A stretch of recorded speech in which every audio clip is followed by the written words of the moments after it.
Oh, there we go. Okay. I really want to thank the organizers, Dan and Andrea, for inviting me to talk a little bit about long COVID in the U.S. These are my disclosures, and they really relate to HIV treatment and prevention. And I wanted to start by really putting this in context. Today's the 80th anniversary of D-Day. And in John Barry's book, The Great Influenza, which is a fabulous, fabulous book, towards the end, he asserts that actually the post-influenza syndrome in Woodrow Wilson was arguably responsible for World War II. And the story goes that the American delegation went to Paris to negotiate the Treaty of Versailles to end World War I. The American delegation was 14 points. We do not bring Germany to their knees. We have the League of Nations. And then in the middle of it, Woodrow Wilson gets influenza. It was, the pandemic. And he is very ill. They suspend negotiations for a while, and finally he gets back to it several weeks later. They initially meet in his hotel room. And lo and behold, the American delegation was flabbergasted, resulted in subsequently many of them quitting. He caved on everything except the League of Nations. Of course, the Brits, and particularly the French, were delighted to bring Germany to their knees.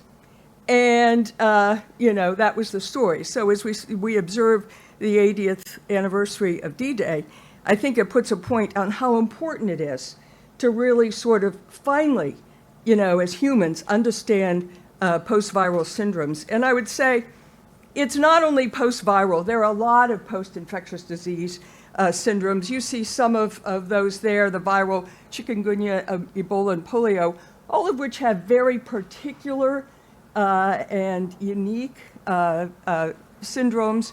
Most are associated with fatigue. But Giardia lamblia, right, a parasite, there was an outbreak in Norway, and you can see that 40% in a cohort of 576 folks had post-infectious irritable bowel syndrome, excuse the typo, and about a third had fatigue at 6 years, And then Coxiella brunetti, that is an intracellular bacteria, is also associated with a post-infection syndrome that goes on for years and years and years. So, this is not yet new, and it always just flabbergasts me. I know I'm using that a lot, but I'll get calls from Southern West Virginia, not so much now, but early on. Can I send this patient to you? I don't understand what they have. They have long COVID, and I don't even believe in it. A doctor is saying that. I mean, with all we know, and this has happened, how could you possibly, in your right mind, think about that? I didn't say that, but I think part of the definition has been that there's not been an accepted definition. WHO, I don't expect you to read this, but they go back, symptoms usually 3 months after onset. CDC, they're using 4 weeks. I thought it was really interesting that they have long COVID, and then they have PASC, and you see at the bottom.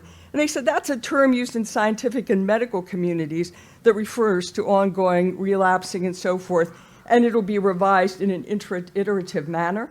I would say they're all going to be revised in an iterative manner. And of course, we're on the cusp of next week with the National Academy coming out.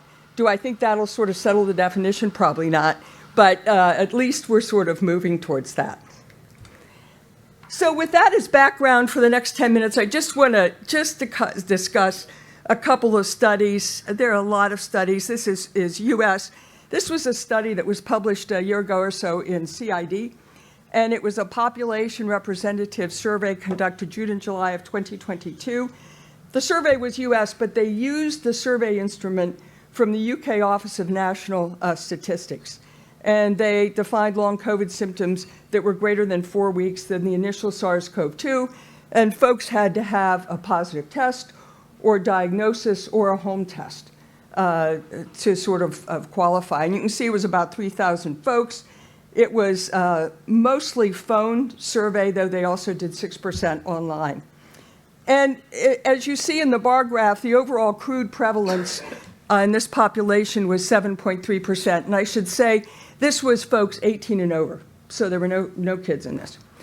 And again, as we heard from Jeannie, if you look here, women were more likely to have long COVID, people with comorbidities.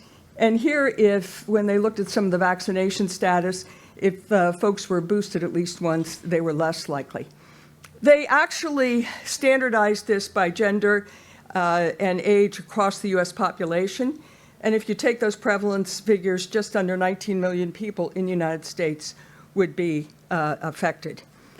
Crude prevalence I thought was interesting, and you'll see when we compare some of the other data, it was low in folks over 65, and you can see the racial and ethnicity breakdown with, in this study, 8.3% of white persons having long COVID. Now, the interesting thing is I said it was 7.3. If you compare it to the UK data, where the survey, that prevalence was 2.8%.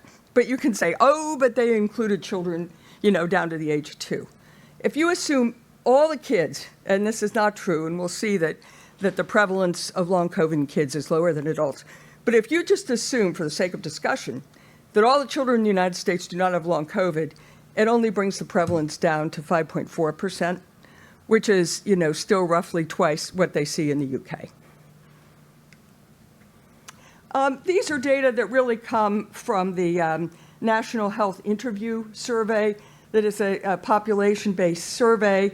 And the question was, did you have any symptoms lasting 3 months or longer that you did not have prior to having COVID-19? And you can again see that women were significantly more likely to answer yes than men. And when they looked at ever versus current, obviously the percentage went down. From the same survey, if you look at age, consistent with what was seen in the CID paper I discussed earlier, older folks were less likely. The interesting thing, and this has been seen in other studies, is that the group from about 35 to 50 have the highest prevalence of infection. Those are just the folks that are in the middle of their careers, that have kids to raise and educate. And, this has been seen over and over. If we switch now, same survey, but we're looking at children. Again, girls, significantly more common than boys to experience symptoms. And if you look at age, adolescents, 12 to 17 were more likely. And again, these are all US children. Now, switching back to the adult survey, remember 18 and over, you can see here a slightly different profile than what we saw in the CID paper, with Hispanic individuals having the highest prevalence. Asians in both studies were the lowest, and Black or African American the second lowest. Here, the CID study, if you remember, had a higher prevalence in whites, and here it's second highest. And you can see it goes down current. If we look again at racial and ethnicity in the children's study of the health interview survey, you can see a similar profile. No big surprise, even going back to the Great Plague, that folks with more money, higher socioeconomic status, always do better. Back in the plague, they just left the city and went to the country and could afford that. Well, here you see that folks that have 400% or more, the federal poverty level. Federal poverty level in 2023 for a family of 4 is $30,000. And you can see that if you had more money, considerably more money, you were less likely to have long COVID. And this I find particularly interesting. If you look at rural areas, non-metropolitan areas, they have a significantly higher prevalence than urban centers that have the lowest. And a different study, Jeannie talked about the Pulse study. These were studies initially done weekly. Subsequently, they've done surveys every 2 weeks. This is taken from April 2024. And you can see that largely rural states had a higher prevalence. Highest was actually Mississippi at 24.3% of folks saying that they had long COVID. Second highest was West Virginia, 23.7. Why this is, we have no idea. But from the National COVID Cohort Collaborative, which was a database, large database, more than 8 million COVID-infected folks across 80 centers across the United States, when we looked at outcomes from acute COVID, rural populations, ruckus 4 through 10, had a 40% greater mortality. And you might say, sure, I can see Jeff Martin back there. Sure, rural populations are older, they're fatter, and so forth. We adjusted for all that. And we even adjusted for social deprivation index, and it didn't really matter. And it begs the question why. We have no understanding.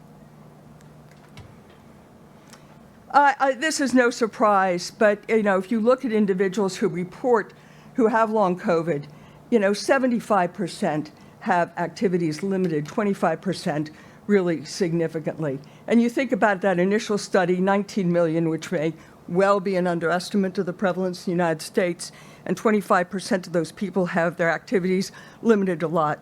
That's a huge burden. Now, I never finalize my slides till like the morning of, right?